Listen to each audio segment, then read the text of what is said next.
Hello দর্শক, আসসালামু আলাইকুম। আশা করি সকলে ভালো আছেন। তো দর্শক, দেখতে পাচ্ছেন আমার হাতে গাছের চারাটি। তো দর্শক, এটি একটি পেয়ারা গাছের চারা। তো দর্শক, আপনার চাইলে কিন্তু এই পেয়ারা গাছের চারাগুলো চাষ করতে পারেন। তো দর্শক, এই পেয়ারা গাছের চারাগুলো চাষ করে কিন্তু আপনারা প্রচুর পরিমাণে লাভবান হতে পারবেন। তো দর্শক, আমাদের অনেক ভাইয়েরা কিন্তু এই পেয়ারা গাছের চারাগুলো চাষ করে কিন্তু তারা কিন্তু প্রচুর পরিমাণে লাভবান হয়েছে।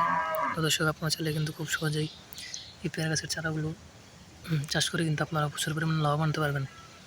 তো দর্শক, আপনারা কিন্তু বাজার থেকে অনেক দাম দিয়ে কিন্তু এই পেয়ারাগুলো কিনে এনে খান। তো দর্শক, আপনারা নিজেরা যদি এই পেয়ারা গাছগুলো চাষ করতে পারেন তাহলে কিন্তু আপনাদের এই পেয়ারাগুলো কিন্তু বাজার থেকে কিনে নিয়ে খেতে হবে না। তো দর্শক, আপনারা নিজেরা এই পেয়ারা গাছগুলো চাষ করে সেই পেয়ারাগুলো কিন্তু আপনারা বাজারে নিয়ে বিক্রি করতে পারবেন এবং পাশাপাশি আপনারা নিজেরাও সেই পেয়ারাগুলো কিন্তু খেতে পারবেন। তো দর্শক, এতে কিন্তু আপনারা প্রচুর পরিমাণে লাভবান হতে পারবেন। তো দর্শক, আমাদের অনেক ভাইয়েরা কিন্তু এই পেয়ারা গাছগুলো চাষ করে কিন্তু তারা কিন্তু প্রচুর পরিমাণে লাভবান হয়েছে। তো দর্শক, আমরাও কিন্তু এই পেয়ারা গাছগুলো চাষ করে কিন্তু প্রচুর পরিমাণে লাভবান হয়েছি।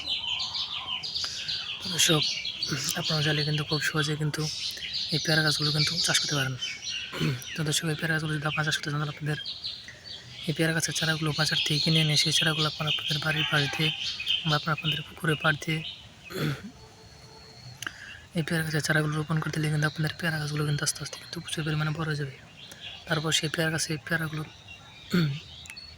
ধরবে। তারপর সেই পেয়ারাগুলো আপনারা সংগ্রহ করে সেগুলো আপনারা বাজারে নিয়ে বিক্রি করতে পারবেন এবং পাশাপাশি আপনারা নিজেরাও সেই পেয়ারাগুলো কিন্তু খেতে পারবেন। তো দর্শক, এতে কিন্তু আপনারা প্রচুর পরিমাণে লাভ আনতে পারবেন। তো দর্শক, আমাদের ভিডিওটি যদি আপনার একটু ভালোই থাকে তাহলে অবশ্যই চ্যানেলটি সাবস্ক্রাইব করে দেবেন এবং ভিডিওতে একটি লাইক করে দেবেন। ধন্যবাদ, সকলে ভালো থাকবেন। আসসালামু আলাইকুম।